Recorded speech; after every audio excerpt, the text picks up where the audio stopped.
그 91년서부터 두 의자 간에, 두 의학 간에 서로 접목을 해서 새로운 좋은 통합의학을 구현하자는 그런 취지를 가지고 지금 23년째 그런 병원도 세우고 또 그런 의학을 또 연구도 하고 그러고 있는 상황입니다. 우리가 우리나라의 그 자연 휴양님이 가지고 있는 그런 힐링 기능과 전문 치료 기능인 그런 통합의학이 잘 접목이 되면 세계 최고의 경쟁력 있는 의료 상품이 나오지 않을까 하는 생각이 듭니다. 의학이라고 하면, 의료라고 하면 우리나라에서는 아직 그 복지의 개념에 머물고 있지만 이제 의료가 상품화되고 있다. 우리가 상품을 가지고 무역을 해서 수출 대국이 되었는데 이제 의료도 그 상품의 일환으로 또 무역의 한 몫을 그래서 신성장 동력으로 자리할 수 있다. 그런 시대가 지금 점점 열려가고 있다. 실제로 그렇게 되어가고 있다. 그런 말씀을 드리고 싶습니다. 제가 오늘 이 자리에서 말씀을 드리는 것은 바로 그 의료 상품에 해당되는 내용이겠다는 말씀을 드립니다. 우리가 경쟁력 있는 좋은 의료 상품을 개발을 해서 세계 수출을 석권했듯이 이제 의료도 최고의 그 의료 상품을 개발할 때가 되었다. 이제 우리 자국에서의 그 의료 복지 차원을 뛰어넘어서 최고의 제조 그런 의학을 만들어서 세계로 나가야 되겠다 하는 말씀에서 그 상품이 바로 한국형 통합의학이다. 이것이 앞으로 21세기 미래 세계 의료 시장을 석권할 수 있는 가장 경쟁력 있는 의학이다. 이런 말씀을 드리겠습니다. 우선 첫 번째, 의학은 바뀔 거라. 지금 우리 여러분들이 소비자 입장에 계신 분들이 이게 많으신데 그 의학이 아닌 새로운 의학은 바뀔 거라. 왜 바뀌느냐? 이제 멀지 않아 지금 바뀌고 있고 지금 미국이나 독일이나 이런 데서도 뭐 하버드 의대나 MD 앤더슨이나 좋은 그 의과대학에서 자꾸 대체약이나 한의학에 눈을 돌리고 있고 그런 처방을 내리고 있습니다.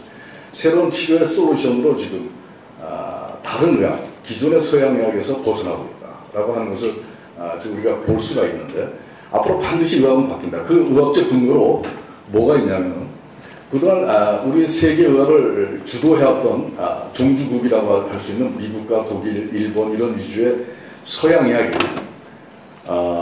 근대사에 있어서 여러 가지 전염병이라든가 이런 병들을 결핵이라든가 이런 것들을 치료하면서 세계의학을 석권했습니다.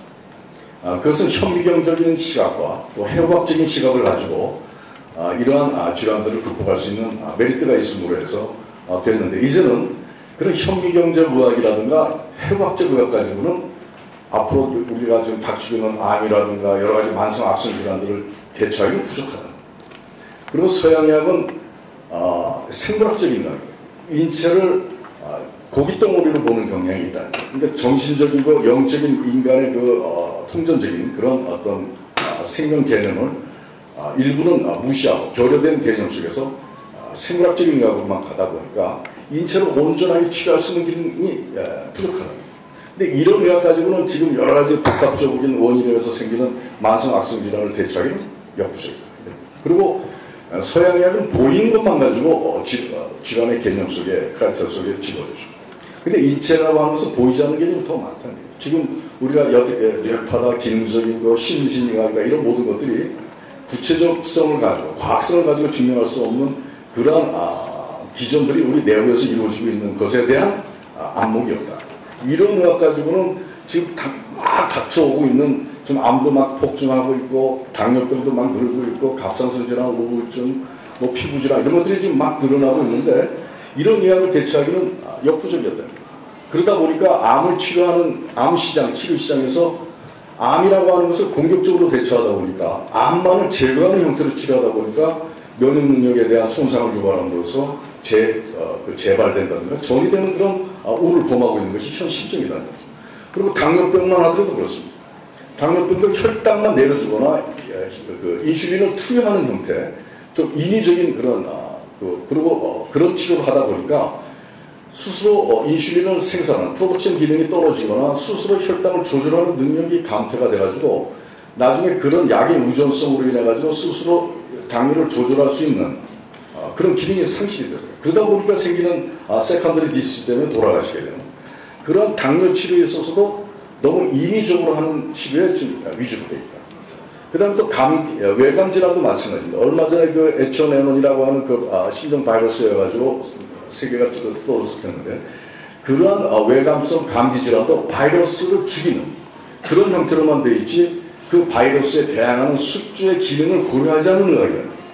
그러다 보니까 바이러스는 죽이는데 사람도 잘못되는 경우가 있게 되고, 또 바이러스를 자꾸 억제하다 보니까 새로운 더 강한 바이러스의 출현을 부추기게 되는 그런 의학적 그런 부작용을 같이 갖고 있는 것이 현대의학의 단점이 될 수밖에 없다. 이래서 또 노인의학도 마찬가지입니다. 앞으로 노인 질환이 많아질 텐데, 얼마 전에 우리 김대중 대통령님도 폐렴으로 돌아가시고, 노인분들이 폐렴으로 돌아가신 얘기는 우리는 흔히 언론에서 접하게 됩니다. 근데 폐렴이라고 하는 것은 젊은 사람한테는 큰 질환이 아니에요.